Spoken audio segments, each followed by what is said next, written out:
Welcome to the 2011 ALP Innovation Olympics software tutorial. To get started, you'll need to go to tools.ixl-center.com. Now, a few comments before we get moving. First of all, this software is designed to work well on Google Chrome, and it also works on Firefox and Safari. We cannot guarantee performance on Internet Explorer, so please download one of the other browsers and use it from the other browser. Second of all, in order to access this software, you'll need a login and password. You will receive a login and password by email. If you have any other questions or do not receive an email with your login and password, please contact support@ixlcenter.com. Let's log in. You'll notice a view here with campuses, and you can drill down to the team that you've been assigned to by going into the campus you're in, the company you belong to, the challenge you belong to, and the team you belong to. This will take you to the campaign view, the Eureka tool. Alternatively, you can also go directly here by clicking on My Campaigns and clicking on the campaign that you belong to. If at any point in time you encounter an error or you have a problem, please go down to the feedback window at the bottom right and type the problem you're having. The more detailed you describe the problem, the better. Press enter to send it and you'll get a feedback message. Now let's go through the components of the Eureka tool. Some basics about the tool include the fact that you can click on these buttons. When you do that, it gives you a focused view on that particular component. And it also gives you a tip. In this case, you can see videos from the Consulting Methods course related to the component that we're looking at. If you click on the video, it'll load up in a new window. And you can see, after defining the innovation intent of your company, next step is to use trends impacting your business to look outside the sandbox. You can see the theory behind the practice that you'll be doing in this tool. Now, before going to setup, we need to have a clear understanding of what the client requirements are.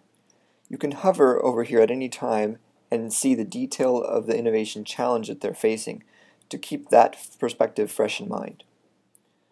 Now, the setup requires you to establish the innovation intent. We've built a wizard to make that easier for you. If you click here, it'll take you to the innovation intent wizard. Now you have to answer three questions in the innovation intent. First is, why do we need to innovate? Where is the pressure coming from? It could be that in your company the pressure is coming from growth-driven leadership or from a changing environment. You'll need to adjust the sliders accordingly to reflect where the pressure is coming from to innovate. You'll also need to write explanations as to why you're picking these values. For example, the world is going green may be a reason why this company needs to innovate. The next question you'll have to answer is when and how much to innovate. How big and how urgent is the growth gap? You'll need to figure out what the time horizon is facing this company in terms of innovation and growth gap. Some companies will maybe have 3 years or 5 years. Some companies will have growth gaps in the millions, some growth gaps in the billions. Some will like to express their growth gaps in terms of percentages. You'll need to figure out the appropriate measure, and you can even type it in here, 35%. Select here 1.2 billion. Looks like a good number.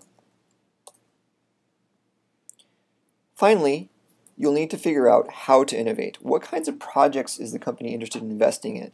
It could be that strategically they're more interested in global projects or projects that are out of the core. It could be they're not really willing to invest very much money. You'll need to figure out what the appropriate values are for each of these sliders and explain why. For example, they don't have a big investment capacity. When you finish developing the innovation intent, you'll come up with a sentence. This sentence summarizes the intent. For this company, it says, because of pressure coming from the changing environment and demanding shareholders, If we don't innovate, we will miss our target earnings by $1.2 billion within the next 5 years. Therefore, we must invest in innovative projects that are global, long-term, and small investments. One final note, there is an auto refresh button you can turn on if you're working in a group and you want to your page to refresh every 5 seconds with what others have modified. But for the most part, we recommend leaving it off. We will now go back to the campaign and start talking about Diverge. Diverging is all about collecting dots. The more dots you have, the better. The first step is to think of trends about where the world is heading for this company. This will allow you to collect a lot of dots and think of scenarios that maybe aren't real for the company today, but will be true for the company in the future. To add a trend, you simply type a trend in the box, let's say globalization. And let's add one more trend, for example, the world is going green. You'll notice that there's a chart on the right with numbers corresponding to the trends on the left.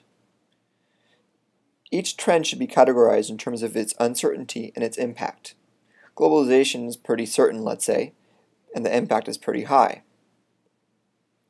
The world is going green is maybe a little bit less certain, and impact is also very high. After you've finished adding a bunch of trends, you'll see in the upper right-hand quadrant all the trends that have the highest impact and have the highest uncertainty. And those are the ones you want to map out to think of what would the world be like if this actually happened. The second component of the diverging is the business opportunity map. The business opportunity map comes pre-populated with several buckets that you want to fill, for example, customers, behaviors, needs. To add an element to the bucket, you simply type customer, for example, 18 to 24-year-olds. You can create new buckets, for example, segments. And within those buckets, you can create items like rich and poor. You can categorize your buckets. For example, segments really belongs to the customer category. This will be useful later on. On the right-hand side, you'll see a list of contributors. Right now, I'm the only person online, and nobody else is contributing. But if several of you log on to the same map at the same time, you'll be able to see who else is editing the map. You can also hover over each item and see who added it and who modified it last. In particular, you want to focus on these tags. Some of these things are things you're not doing right now, but may happen in the future. If the world is really going green, for example, then you may want to have eco-friendly channels.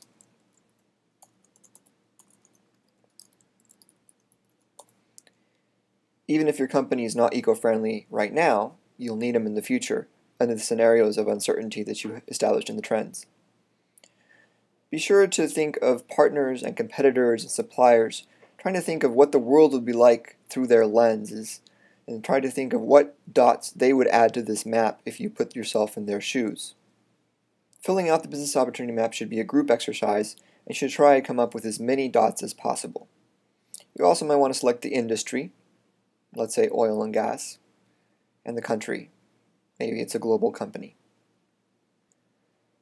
Let's go back to the campaign.